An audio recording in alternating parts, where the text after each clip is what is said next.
لە پاریسەوە سڵاوتان لێبێت من ئاڵا شاڵیم لە هەفتپێوینێکی تایبەتە لەگەڵ سێناتۆرێکی ناوداری فەڕەنسا بەڕێز فێغۆڕێمی کە لە هەمان کاتیشا سەرۆکی شارەوانی ناوچەی پاریسی دەیە دۆستی کوردە و شارەزایەکی باشی هەیە پەیوەندێکی باشی هەیە لەگەڵ هەرێمی کوردستان دەمەوێت هەفتپێوینێکی تایبەت ئەنجام بدەم و چەند پرسیارێکی سەبارەت بە پەیوەندیەکانی هەرێمی کوردستان و فەڕەنسا و هەروەها بانگەشتکردنی سەرۆکی هەرێمی کوردستان نێچوان بەرزانی لەلایەن ماکرۆنەوە ئاراستە بکەم. بەڕێز سێناتۆر ڕێمی زۆر سپاس بۆم چاوپێکەوتنە زۆر سپاس کە لەگەڵمان دای. گەلێک سپاس. باشە بەڕێز ڕێمی دەمەوێت سەرەتا یەکەم پرسیام ئەوە بێ پەیوەندیەکانی نێوان فەڕەنسا و هەرێمی کوردستان دەتوانرێت چۆن بەهێزتر بکرێت؟ پەیوەندیە ناوبەرە فەرەنسا و کوردستانێدا پێشتر گەلێک قورتن. سەرۆک بارزانî her demeka dê Parîsê bi serokê Fransa re gelek danûstendinan dike ku wî bixwe di pey serdema Françez Holland re bi rêkûpêk serdan û geşt bo Kurdistanê kirine. Îro dem pir hestiyar e û ji ber vê yekê girîng e ku ev danûstandin berdewam bin. Tiştê ku pêwîst e ew e ku Fransa ne tenê dostê Kurdan be. Lê civaka navneteweyî jî han dide ji bo parastina Kurdan di vê herêma cîhanê de ku gelek tevlihev e ku mirov her tim nakokiyan nû û mezin pêşbînî dike. û eger heye bandorê lê Kurdan bikin.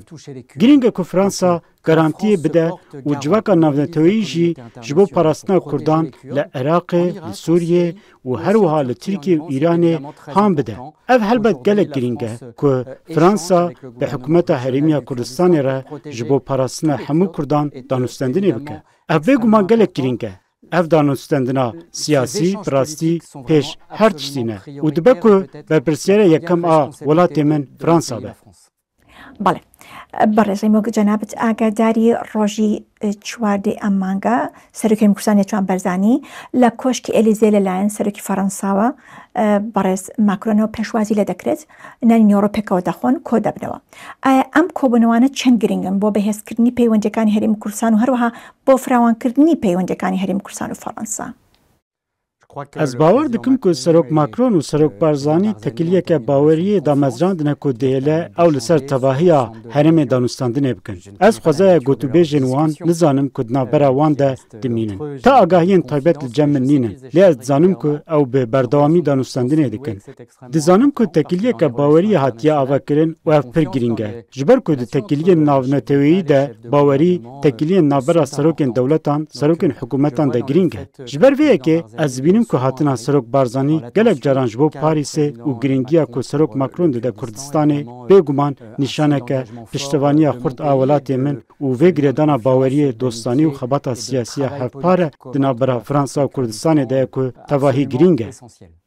باشە نێچیروان بارزانî سەرۆکی هەرێمی کوردستان لە ئەبوزەبی لەگەڵ سەرۆکی ئیمارات کۆبووەوە هەروەها دوێنێ لە تورکیا لەگەڵ سەرۆکی تورکیا ڕەجەب تەیب ئەردۆغان هەروەها لەگەڵ سەرۆکی دفاکتۆری سووریا هەروەها لەگەڵ وەزیر دەرەوەی رووسیا کۆبووەوە. ئەم کۆبوونەوانە چەند گرنگن بۆ کۆبوونەوەکانی نێوان ماکرۆن و سەرۆکی هەرێمی کوردستان؟ Oui, certainement, parce que le président Barzani va pouvoir... Belê, bêguman, ji ber ku Serok Barzanî dê bikaribe bi Emmanuel Macron re jî danûstandinê bike, her wiha piştî hemû hevdîtînên ku wî di rojên berê de kirine û pir girîngin ku Serok Barzanî bikaribe bi rêberê nû yê Sûriyeyê re danûstandinê bike. Her wiha bi berpirsên din ên siyasiyên herêmê re jî. Helbet girîng e piştre bi Emmanuel Macron re danûstandinê bike. Ew bêguman tê peyamê hilgirên be jî.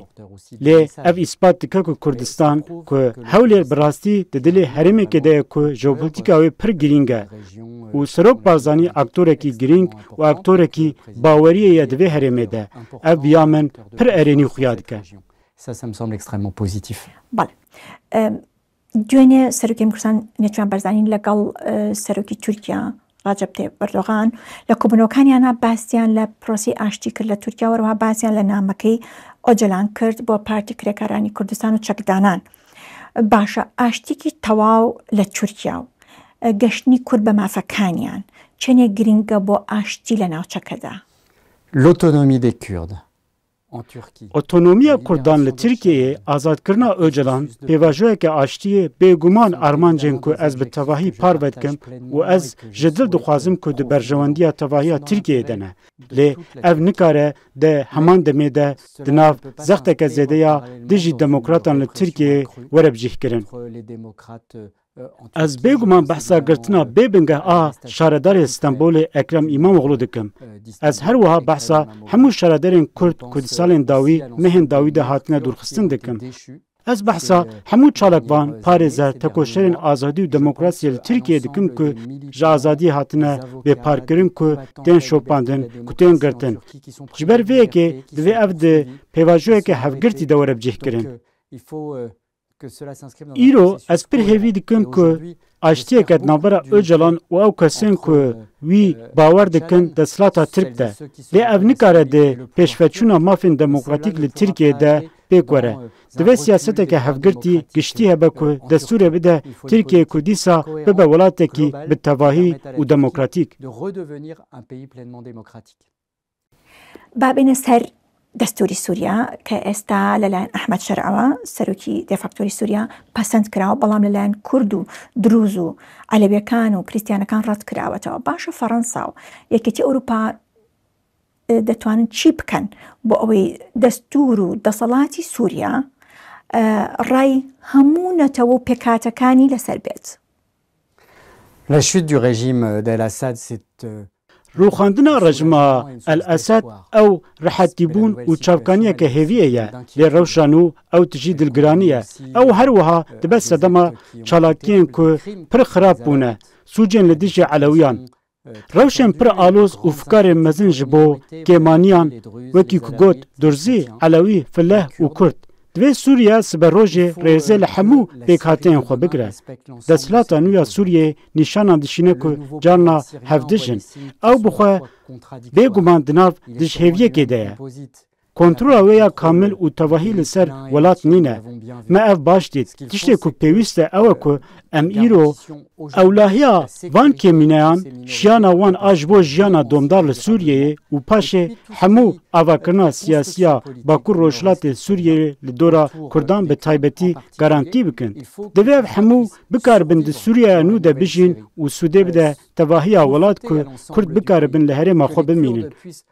و از دلخوشم که دبینم که ایرو دکارن وگرن عفرینه بگومان لی نشانن هفدش المنتین خطری جهنه دوی مروف هشیاریا خود کم نکه وجبر ویه که دوی فرانسا و اوروپای موبیلیزه بکه دا که او ببه گارانتیا سوریه که پرچاند و جه همو جواکن وی وجبر ویه که آمورک جهه او جی دیپلوماسیه و هر وها راکرنا دور پیچانه دوی راکرنا دور پیچان لسر سوریه دور پیچن آبوری به مرجکی و گریدای بین که سوریه که نو ریزه لحمو پیکاتین خو بگره کجبو دستوره که نو یا که همو پیکاتین سوریه دپارێزە کار بکە.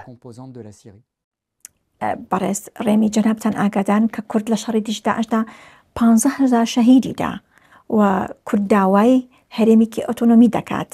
فەڕەنسا چۆن دەتوانێت پشتیوانی داواکاریەکانی کورد بکات وەکو خۆتان دەزان کورد دووهەم گەورەترین نەتەوەی لە سووریا.